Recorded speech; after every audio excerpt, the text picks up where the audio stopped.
So if you clicked on this video, I'm guessing that you are exhausted with the dynamics of your team. And maybe given the fact that we're crossing into a new year, you might be thinking to yourself, oh, I cannot believe I'm going into yet another year dealing with the same disengaged, disrespectful, gossipy dynamics where it feels like I'm just essentially working harder than everyone else. Well, if that's where you are today, I gotta tell you, I know that frustration so well because honestly, I've kind of been where you are. And since I want nothing more than for this to be your year, right? The year that you kind of finally crack the code on building a team culture that works for you, I'm gonna share with you a couple of important things.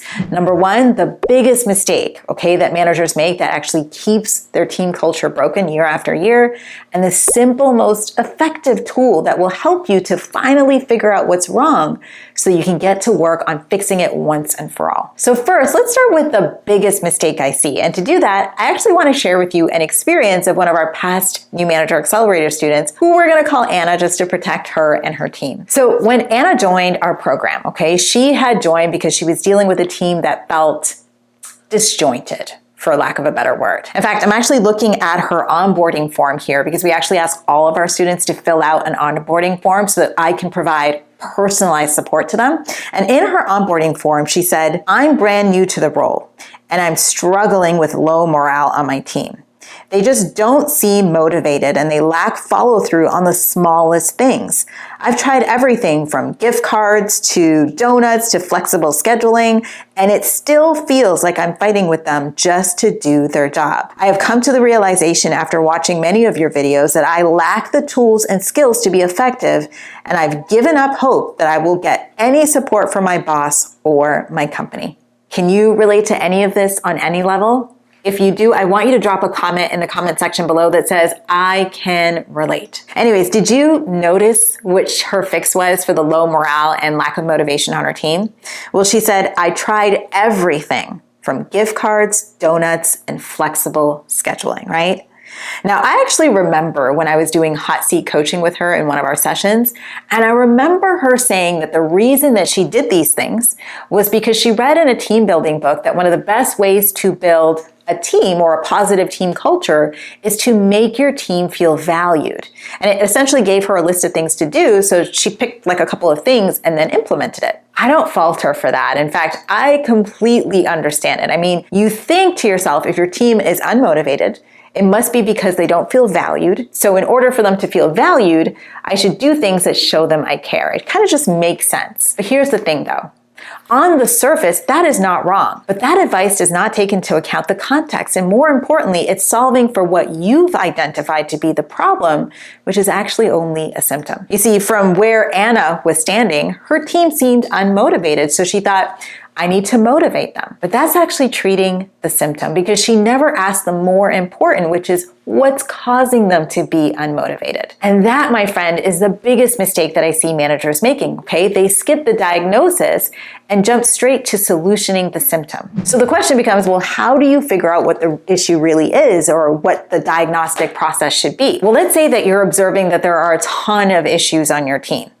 Instead of jumping in to solve it, I want you to actually take a step back and use my Vital Culture Check framework that will help you to assess, and then it's going to point you in the right direction of what needs fixing, and I'm going to share that with you today. So let's start with V, which stands for voice. So you want to ask yourself, do my people feel heard and valued?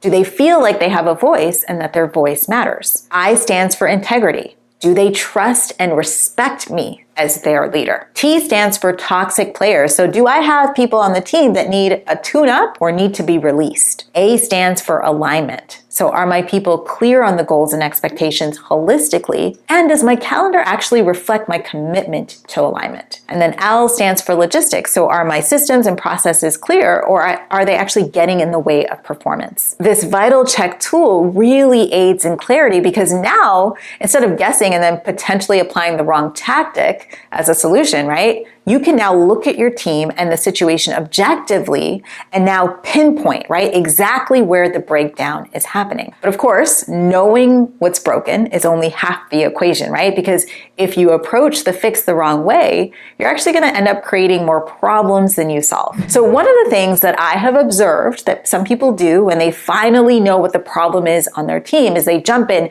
head on, right? And they build up these unrealistic expectations in their head. And that's, of course, understandable because when you finally have that kind of like aha moment and you've been in pain for so long, all you want to do is like throw everything that you've got at it to fix it. But the problem with that is, well, first, you risk, doing too much to fix it and then potentially in the wrong order. And number two, your team has no idea why all these changes are happening or why you've suddenly shifted how you're doing things and what you expect. So of course, they become resistant, confused, or they completely check out. So I want you to remember this. All changes on a team, especially cultural ones, require thoughtfulness on the order of execution, time to implement it, buy-in, right? Because people need to process the why, understand where you're going, and now choose to come along with you, and time to adjust because some of these old patterns have been in the works for years or months. And so it's going to take time for new patterns to take root. And that is exactly how it goes for cultural change, okay? It takes time and it takes intentionality. Now, I know this might not be the quick fix that you were hoping for, but let's be real. Quick fixes are probably exactly what got you to this place today, right? So just know that you're going to have to devote a little bit of time before your culture actually starts making the significant change that you want it to make. Now, let's say you go through the vital check kind of process that I've recommended you to do, and you realize that there's a real respect and trust issue that needs to be addressed on the team. Well, you'll want to watch this video here next, where I'm going to walk you through exactly what's getting in the way and what shifts you need to make in order to earn the respect of your team members, no matter where you're starting from.